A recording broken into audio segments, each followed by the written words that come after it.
The Gospel of Jesus Christ according to St. John. John chapter 14 verses 7 to 14. At that time, Jesus said to his disciples, "If you know me, then you will also know my Father.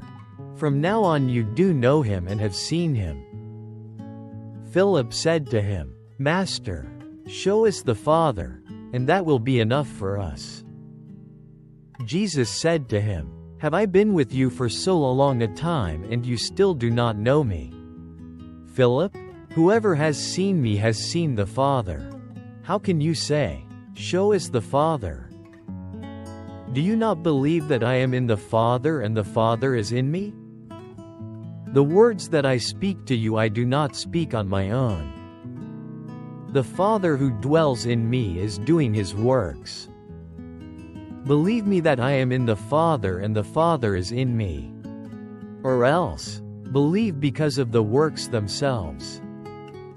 Amen, amen, I say to you, whoever believes in me will do the works that I do, and will do greater ones than these, because I am going to the Father. And whatever you ask in my name, I will do, so that the Father may be glorified in the Son. If you ask anything of me in my name, I will do it. Have I been with you so long?" Meditation on John chapter 14 verses 7 to 14. Dear friend, have you ever felt empty inside even on a day when everything seems complete? Have you ever found yourself praying, working, or living, and still felt as if you hadn't truly encountered God? Have you ever, like Philip, quietly cried out in your heart, "Lord, show me the Father, that alone will be enough for me"? You're not alone. That longing is the silent voice of many souls on their journey of faith. It's the cry of a heart yearning to touch God, not a distant deity, but a close, living Father who can be heard, felt, and known. And Jesus, on that quiet night before his passion, responded to that yearning with words filled with love, tinged with sorrow and tenderness. Have I been with you for so long, and still you do not know me? 1. When faith feels like distance. Philip wasn't a stranger to Jesus. He was one of the 12, had followed the Lord for 3 years, witnessed miracles, listened to sermons, and shared meals with him. Yet when Jesus spoke of the Father, Philip still felt something missing. He longed for clear confirmation, visible evidence, a tangible experience. Just like us. Sometimes we, too, want to see God more clearly, a voice from heaven, a supernatural sign, a dramatic miracle. We don't always admit it, but we quietly wish God would reveal himself in ways we expect, so we can believe he's really there.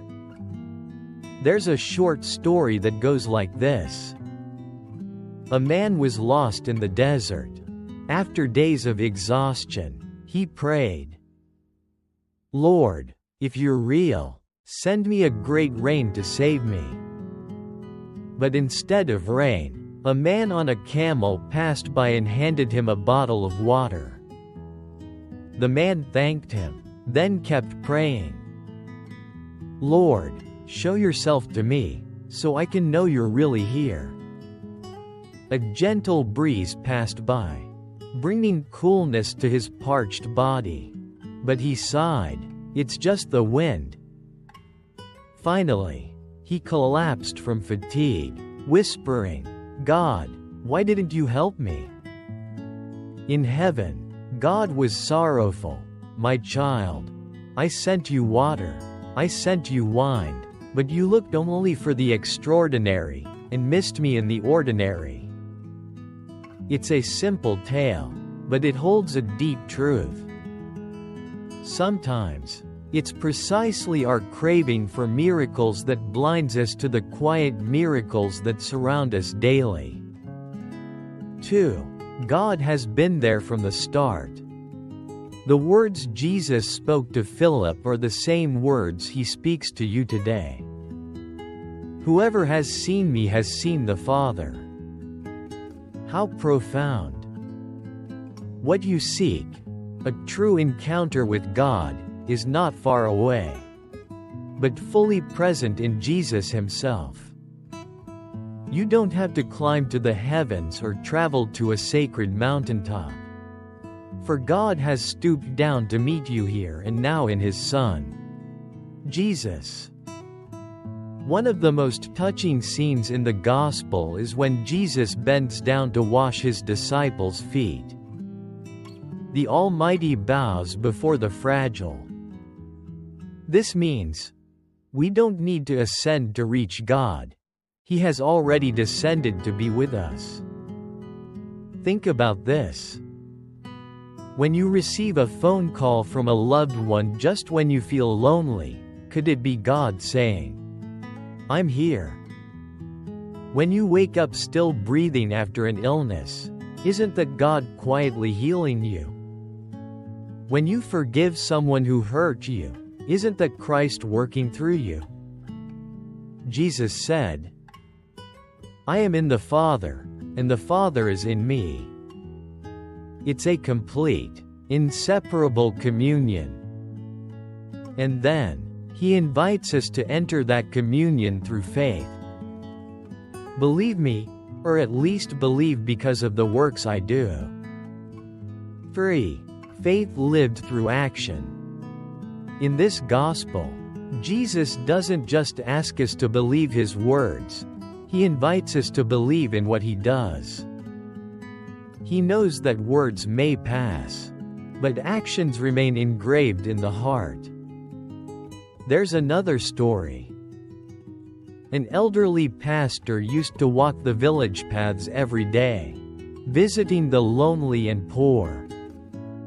Every time he passed a house, he would leave a bundle of firewood, a bag of rice, or some vegetables at the door, without anyone ever seeing him.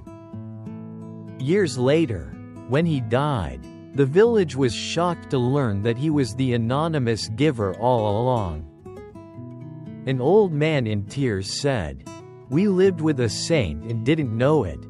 God was with us through him, and we missed it." This story teaches a deep lesson. God still works through people, through small acts, quiet hands, and generous hearts. If we miss him there, perhaps it's because we're still looking for something bigger. 4. Whoever believes in me will do the works I do. Jesus doesn't just ask us to look at him, but to become like him. He didn't build a wall between God and man. He tore it down through incarnate love. He didn't come just to act, but to empower us to act in his name. Whoever believes in me will do the works I do, and even greater ones. That statement can be startling. Do what Jesus did, we, fragile, flawed humans? Yes. That is the miracle of faith. We don't act by our own power, but God acts through us. When we believe, we become his instrument. When we love, we shine his light. When we give, we carry his image. A priest once shared this story. In a poor rural parish, a jobless man would come to the church each day and kneel silently. He didn't pray for anything big, he simply whispered, "Lord, I'm still alive today." One day, the priest asked, "Why don't you ask God for something?" The man replied, "God gave me breath. That's already wonderful. I just want to live kindly each day." And he did, helping the sick, sharing food in floods, comforting the lonely. The village came to call him the hands of God. He never performed miracles or preached sermons, but he lived faith through action. And Jesus promised, "Whoever believes in me will do the works I do." 5. If you ask anything in my name. The last words of today's gospel are a gentle promise. Whatever you ask in my name, I will do. This is not a magic wand that grants every wish. It's an invitation to pray in deep union with the heart of Jesus. To pray in his name means to pray for what pleases God, for things that bring life, peace, conversion, and love.